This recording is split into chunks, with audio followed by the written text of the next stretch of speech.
siqhubeka nekundlondlobalisa buhlobo lobacalwa bobabe mkhulu kulamave lamabili. Ingwenyama ivete nangebumcoka benzima ledlalwa kuthula nekutimela ekuthuthukeni kwemave. Without peace, it is extremely difficult to make any progress. So we need to work very hard to ensure that within our region there is peace, there is a stability, there is unity, which is very important. And we are hopeful that during this time we can also be able to identify what can we do, how can we exchange things, so that we can, in compliance with the free trade area. Every problem, there's always a solution. In fact, when there's a problem, that's when you find more and more answers. So at least we are very happy that Zambia has now discovered, the secret of how to go about, especially improving the conditions of debt. The debt relief is a problem for many countries. They are suffering a lot from these problems. Sometimes even finding the answer is not very easy. But because you find that answer now here in Zambia, we say well done to yourself, Excellency, and to all those who have been involved, the government and the people of this country. And I'm sure the experience that you have gone through, you can now become consultants for Africa, because Africa does need a lot of debt relief program. His Excellency Hakainde Hichilema ubongela ive leSwatini ngekuba ngusisi phindze futhi libe ngubhodi etikhatsini tebumatima lapho lelive belekathe libhekene netikweleti letikhulu. Yes, we had creditors.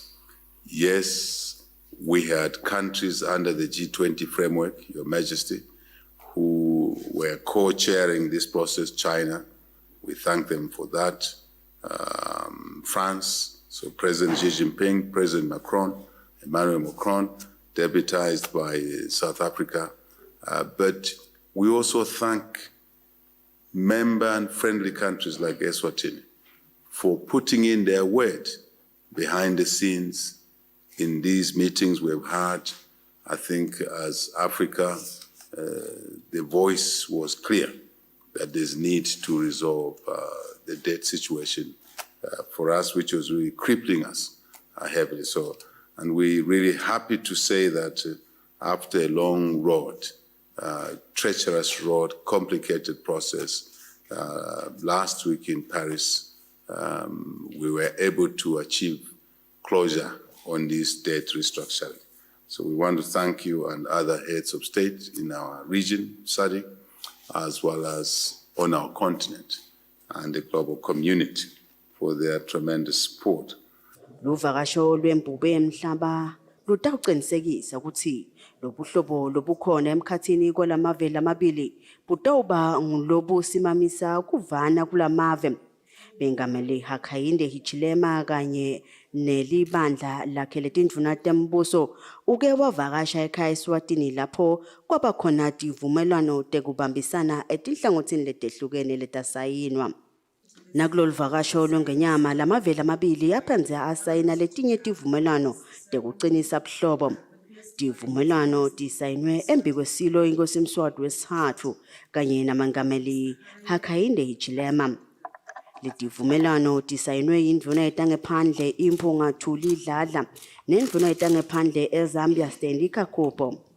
Letivumelwano tifaka ekhatsi sivumelwano setekuthengiselana nekubambisana, sivumelwano sekubambisana kutekuvikela netekuphepha, sivumelwano sekubambisana etinhlelweni nasemisebentini yetemandla, sivumelwano sekubambisana nekusebenzisana kutekulima, sivumelwano sekubambisana etinhlangothini lwetemahlathi kanye kubambisana kutemakhono nemasiko.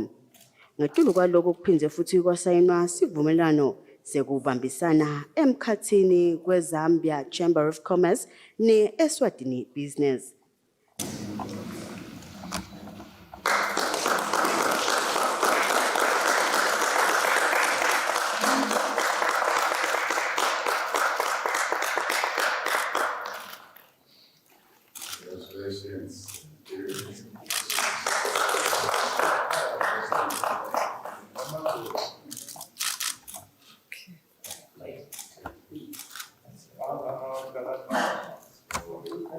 Tindzabeni bikapholile Maziya eLusaka eZambia. Kanti ngakulokunye silo inkosi umswati wesithathu sithi livikati le-Afrika linenhlanhla yokuceba kude emcebo phansi netemandla lokuletha isidingo sekuthi lisebenzise leso siphiwo lesivela kumdali ekulweni nekweselakala kwemisebenzi nebuphuya liphindze lithuthukise umnotho walo. Ingonyama ephefumule emcimbini wesidlo sakusihlwa lowentwe ngumengameli waseZambia Hakainde Hichilema kuhlonipha luhambo lwengonyama khona eveni leZambia. Mengameli welive leZambia His Excellency Hakainde Hichilema kanye nemngameli bameme ingonyama yemaswati silo inkosi umswati wesithathu nenkosikazi make lamagongo esidlweni sakusihlwa. Lesi sidlo besisekwemukela imbube emhlaba kuleli leZambia. Imbube ikuleli le-Republic of Zambia kutawukhulisa nekucinisa buhlobo emkhathini kwalamave. Lesi sidlo besikhathe singenelwe ngumbanenkosi lonkhokhela, umbanenkosi Thanzisile Shifu Mabaleka, indvuna yetangephandle nekubambisana lamanye emave, indvuna yetemabhizinisi netekuthengiselana, nalamanye elabamkhulu eveni leSwatini.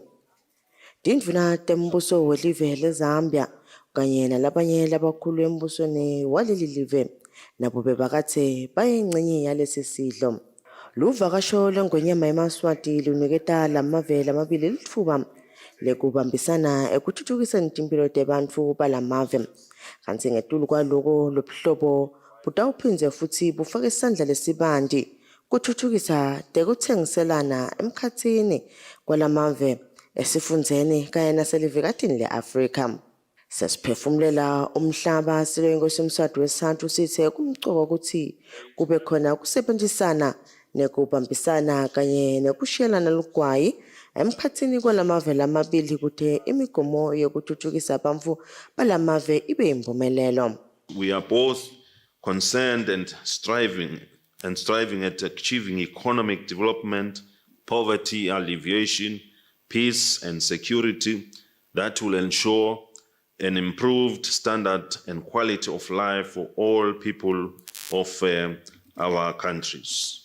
It is therefore imperative that we work together to consolidate our efforts and plans in supporting and learning from each other to bring about the desired development for our peoples.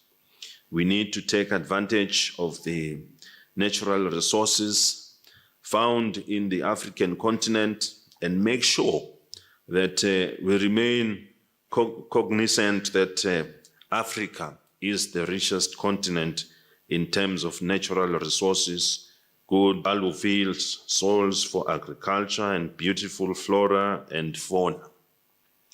We also have very rich cultures and wildlife, therefore working creatively as countries to derive the due dividends from harnessing our God-given resources can transform the African landscape. Mengameli welive leZambia His Excellency Hakainde Hichilema yena uvetele themba ukuthi kunyathela kwengonyama eZambia kutawuba nalomkhulu umthelela ekuqiniseni nasengindlondlobaliseni buhlobo emkhathini kwalamave. Ngetulu kwaloko lamave akhone kusebentela kuthuthukisa abantfu bawo. We want to applaud the fruitful deliberations that we had earlier today. Very, very good bilateral meetings and exchanged notes, common interest areas, but also issues around peace, security, stability in our individual countries, but also in our region, SADC, and the continent, and as we know, peace, security, stability in our world. We agree, and we've agreed, as always, that instability anywhere is instability everywhere. And this platform for peace, security, stability is essential to the economic, social development side. Live leSwatini neleZambia sekathethe isinqumo sekubambisana ekuthuthukiseni iminotho yalamave kanye nekubambisana kutekuthengiselana. Lamave atawuphindze futhi abumbane abe munye ekucatululeni tinkinga letikhungethe isifundza sakaSadak kunye nelivekati le-Afrika. Etindzabeni kubika Pholile Maziya eLusaka, eZambia. Indvuna yetemidlalo temasiko nensha Harris Bulunga ithi uhulumende uyathokoza ngemicimbi weLuju Food and Lifestyle Festival walonyaka njengoba utawuta nemathuba emabhizinisi kubantfu labasha. Indvuna ithi lokhu angeke kugcine ngalomcimbi kodwa kutawuchubeka njengoba bantfu labasha labalishumi batawufundziswa imisebenti bakhone ukutithuthukisa. Indvuna ishito lokhu ngesikhathi yetfula ngalokusemtsetfweni umcimbi walonyaka lotawubanjwa kusukela titine kuye kumhla tisihlanu enyangeni yeNgci. Indvuna yetemidlalo temasiko nensha Harris Bulunga nayetfula sigaba sesihlanu se-Standard Bank Luju Food and Lifestyle Festival ivetile kutsi hulumende uyatichenya ngalomcimbi njengoba uyayilwa indzaba yekweswelakala kwemisebenzi ikakhulu kubantfu labasha. We also upload the wonderful CSI component, where a portion of every ticket that is sold goes to support small-scale rural farmers in Eswatini. This is a serious economic empowerment and community development, as we know that small, medium enterprises are the drivers of economic growth. For this, we say, bravo, Standard Bank, Eswatini. Mphatsi we-Standard Bank Mvuselelo Fakutse uthi emcimbini walonyaka kutawuta emakhasimende alelibhange labuya emaveni lehlukene kulesifundza lesisendasi neAfrika. The most important thing I just wanted to mention is that because of what we've done on year 5 of Luju, we're bringing an integration with some of our regional banks. So amongst our meets during Luju, we're going to be having commercial customers from Standard Bank South Africa, commercial customers from Standard Bank Mozambique, commercial customers from Standard Bank Lesotho, Standard Bank Zimbabwe.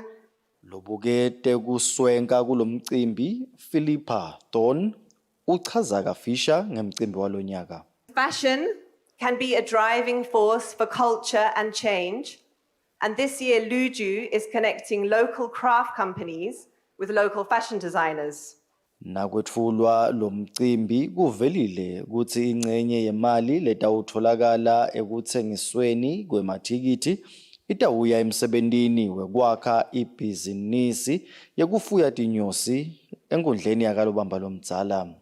Ndzabeni Eswatini TV kubika Themkosi Mavimbela namangaliso Nzinisa eMalkens.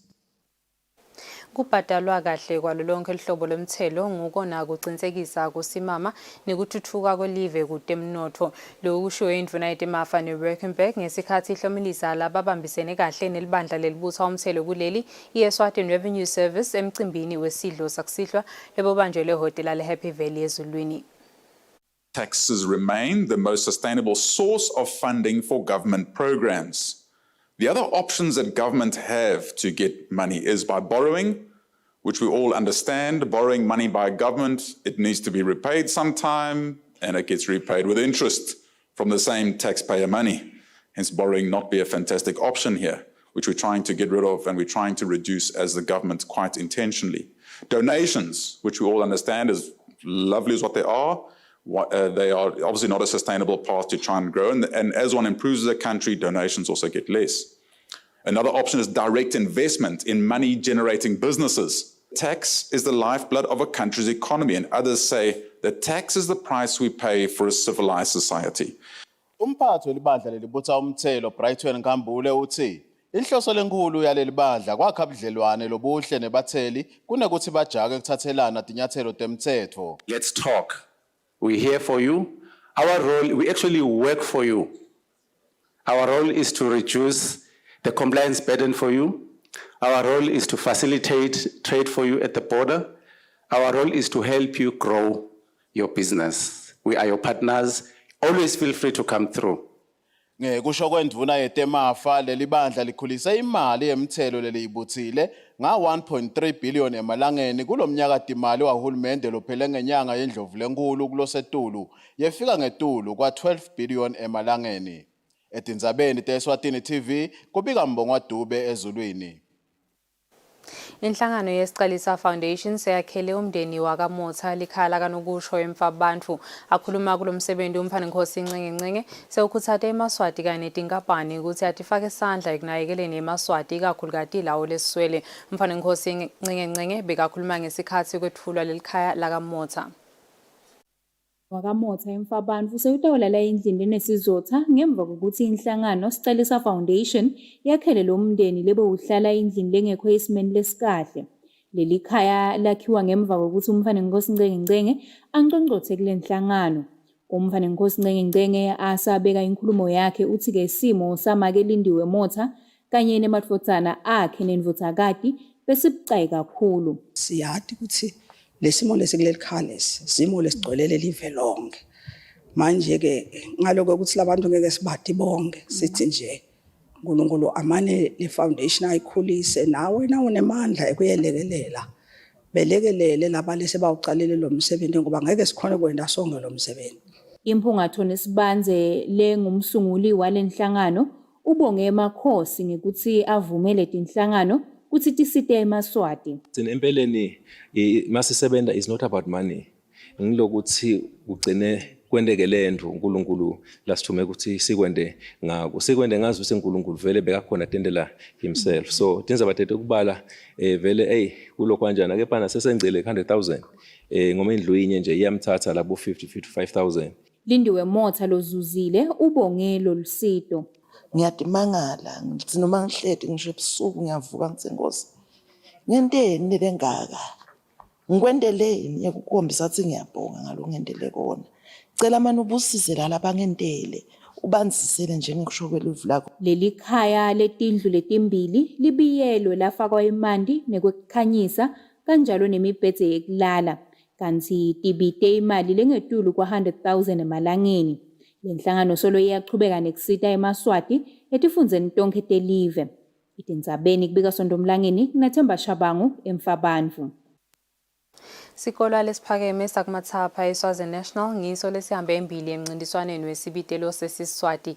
Lesikolo sincobe tonke itikolo evenjo ngoba lomncintiswano waqala etifundzeni waze wafika lapho sekuchudzelana tikolo letihlabeni kidoti fundza. Lamancamu bekabanjele eRoyal Science and Technology Park eNokwane.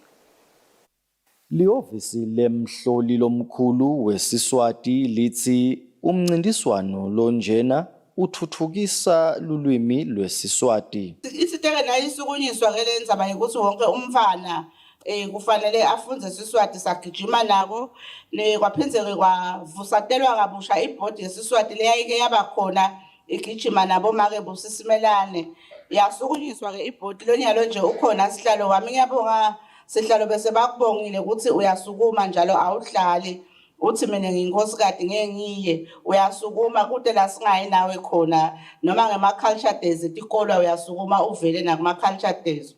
Labesekele lomchuthelwano ngetimali lokuyi imisebe publishers bathi kuyabatfokotisa kuba ingcenye yemsebenzi lonjena. Imigomo yethu ngilokuthi sithuthukise Siswati silondvolote Siswati utasilondvolota ke nekusithuthukisa ngekuthi lensha yethu nayo nje lesuka la letinhlohlolothi letisuka la tisati lesiswati tisikhulume tisibhale sibe ngiso kepha ke siyathi nalokuthi ngeke sikhone kufika kuphi nangabe sitatshiya letebuchwepheshe. Bafundzi nabothishela baseSwazi National High School beswele imilomo letinkulungwane. Jabule kakhulu kusibambana babethu inhlonhlolothi deliver bawina sibitelo bahlula wonke umphakathi bahlula sonke isikolo lesikhona kaNgwane. Ukuthi siyabonga kubakamisebe lokuthi basipublishele incwadi yesichaza magama etasisita kakhulu lwimi letfu selitawunotha sisitokhona nekubhala kahle lwimi linothe.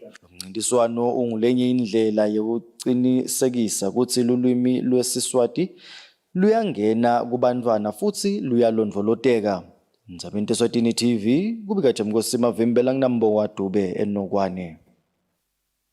Ngenhloso yekulwa nebucala lofaka ekhathi kwebiwa kwetintsambo telitfusi letisebenziswana kuniselwa umoba kanye nebucala bekwebiwa kwemfuyo sive sasemphakathini engevini sifundziswe ngekuvikela nekugwema bucala.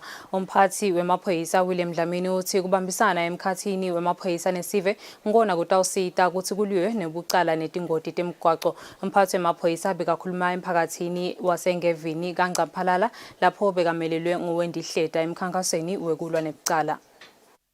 Sivele singephansi komphakathi wasengevini sifundziswe ngetindlela letahlukene tebucala nekuthi bangabugwema kanjani. Kulomsebenzi losekelwe sikhulu umshikashika Ngcamphalala, bantfu balomphakathi bacudzelene ngemakhono lafaka ekhatsi kuhlabela.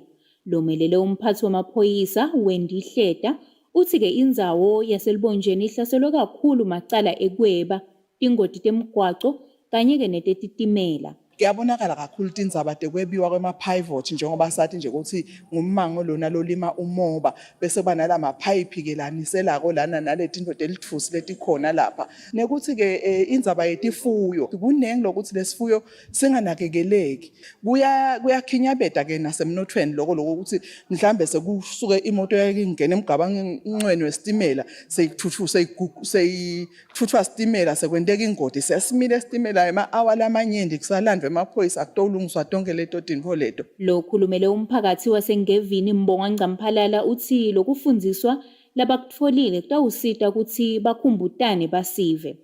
Lokuthi kube nale crime prevention nje la kuyasinceda thina ngoba umuntu ungamtshela kuqala into angakayendi ukuthi siyathi ukuthi ume lapho ufuna kwendani lapho ufuna kwendani. Emaphoyisa akazakushito letinto letenteka ngoba akusho ukuthi lokunye ngilokusha kula eveni. Evikini leliphelile kunenivotha leyashayiswa sitimela esimunye lokusolakala ukuthi yatunywa bufongo. Imibiko lenjengalena ngiyo leyende ukuthi emaphoyisa abambisene nemphakathi naletinye tinkampani asukumise lo msebenzi. Etindzabeni kubika Sondomlangeni nginaThemba Shabangu emphakathini kaNgcamphalala. Kuleqhamuka ngaphandle kwakuleli kwendeke inhlekelele yengoti eveni leKhinya lehambene imiphefumulo lengama-40 kubikwa ukuthi le ngoti kusolakala ukuthi ibangwe yiloli leshayise lichungechunge lwetimotolo edolobheni leLondiyani. Imvuna yetiko letekutfutsa yakulela live Kichumpa Mukhomeni uvumile kulahleka kwetimphilo tebantfu lekusolakala ukuthi letinombolo tingenyuka. Emaphoyisa yilive leKhinya athi lihlobo lonjengalo lwetingoti lagcina kadzeni kwenteka kulela live. Kubikwa ukuthi leloli umshayeli wayo akakhoni kuyilawula lokwende ukuthi ishayise lichungechunge lwetinqola letitfala sive letfaka ekhatsi emabhayisikili, emabhasi netimotolo. Leloli iphindze yashayisa nebantfu lebebahamba ngetinyawo kanye ke nalabo labathengisa kuleli dolobha naseceleni kwemgwaqo. Kubikwa ukuthi tisebente temphilo nalabo labatakulule lesive badvonseka matima kutama kutakulula labantfu. Lobonena kwenteka lo monakalo uthi ubone kuta leloli lebeyihamba ngesivinini lesimangalisako lokwende ukuthi ke akhweshele eceleni. Kubikwa ukuthi liphenyo solo lisachubeka. Ngakulokunye mabhalane wenhlangano yakamhlaba Antonio Guterres uvakashele live leHaiti ngenhloso yekukhutsata ukuthi kuphele budlwangudlwangu lobuchubekako.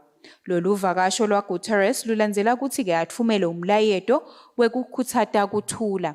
Tindzabeni kubika Sondomlangeni titfombe tfolakale ka France 24 naka VOA.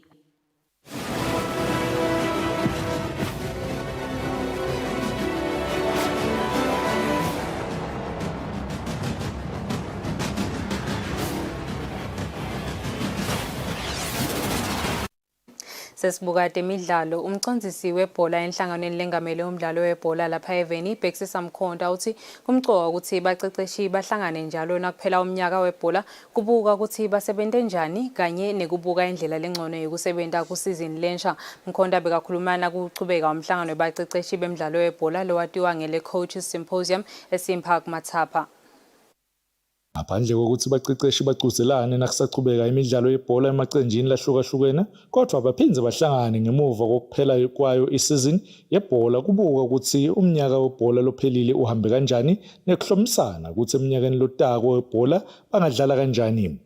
Dinginga diningi kungaba ukuthi badlali baphathe kanjani, phinde sibuke nokuthi sabuka ukuthi badlali bangathene kanjani ukuze babe ngcono. Nathi sitokhona ukuthi nabahamba ba national team sikhona kudlala ngcono nebalingani bethu balamanye amave. Labanye baqeqeshi labangenele wona le Coaches Symposium bathi kuyabasita kakhulu njengoba bayakhona kulungisa indlela yokusebenza kwabo. So mase sotohlala phansi uyi-analyze le season lowenza kuyo la sobona khona ukuthi ngikuphila ngakende kahle khona the loopholes and the strengths and weaknesses at the previous season.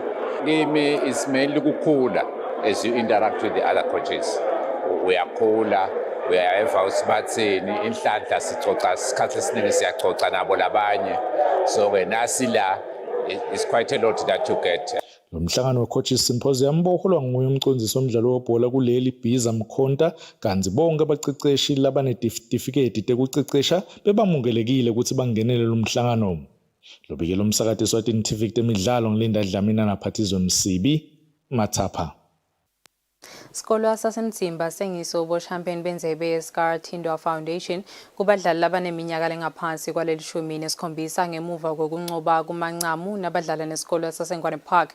Lemidlalo yemancamu idlalelwe enkundleni yasemavuso kaManzini. Imidlalo yeScar Tindzaba Foundation lesekelwe titolo taka KFC leyaqala etinyangeni letintsafu letindlulile kulembela sonke ifike emapheselweni lapho khona bese kudlalwa emancamu. Absalom Scar Tindzaba longumsunguli weScar Tindzaba Foundation uthi uyajabula ngendlela lemidlalo lechubeke ngayo nangendlela lizinga abadlali balomdlalo labalukhombisile. We want these kids to know ukuthi around this time kunale tournament letabaniketa ichance ukuthi ba develop bakwazi nokuthi badlala kulamanye ama countries. That is what we're looking for. But besides, channel, but I know all sorts of things. These kids, apart from the fact that they buy tangible, there's a goal that they must work towards, apart from from the school. So that is what we want. Isikolo sasemzimba ngiso lesihamba embili kubadlali bemamvombatana. Kapteni wemzimba Andiswa Mdlovu uyaveta ukuthi baqala eminyakeni lophelile kudlala umdlalo webhola. Njengoba nje singazange seze siwine emzimba siyaqala nekuthola inkomiso isikolo sethu nje saba khona. Sijabule kakhulu i-ladies team iqalele eminyaka lophelile nakhona saluza. Para lo nyaka vele beste sitshelile ukuthi siyayithatha le nkomiso. Isikolo sasemakhosini sibe senzaweni yesithathu kanti kubadlali bebafana abangaphasi kweminyaka le-15 isikolo sase-Our Lady of Sorrows ngiso lesihamba embili ngemuva kwekunqoba kungcoseni ngemagoli 2 ecanzeni. Lobikela umsakati Eswatini TV temidlalo ngilinda Dlamini naphathizwe Msibi emavuso Sports Center kaManzini. Ngaledo yakucama sahlamahle kutalandzela simo sedlulu kubukela kube kuhle edinhlelo etilandzelako nisale kahle. There's no price like the ShopRite price, which means you'll get low prices on everything you need, like Flour Gold margarine for only $9.99 and Nutrific cereal for a low $49.99. The ShopRite price, the price you can trust always. Sesivele senda njalo sinyuse volume yedatha kuMomo safaka imbasela ungathola idatha lenembasela lengafika ku50% unyuse volume kuma socials uchathe uze wenele ubukele ema video bukhoma faqata *007# noma usebenzise iMomo app uthenga idatha.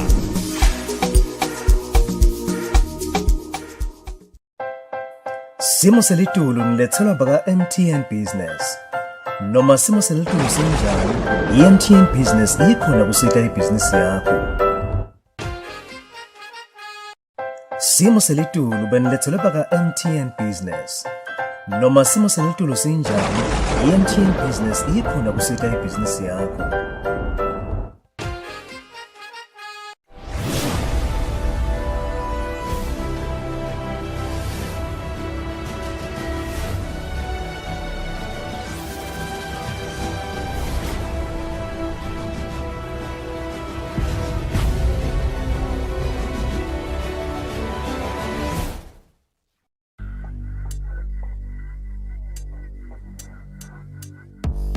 Spar Awards is giving you a whole lot more, with 3 days of even more.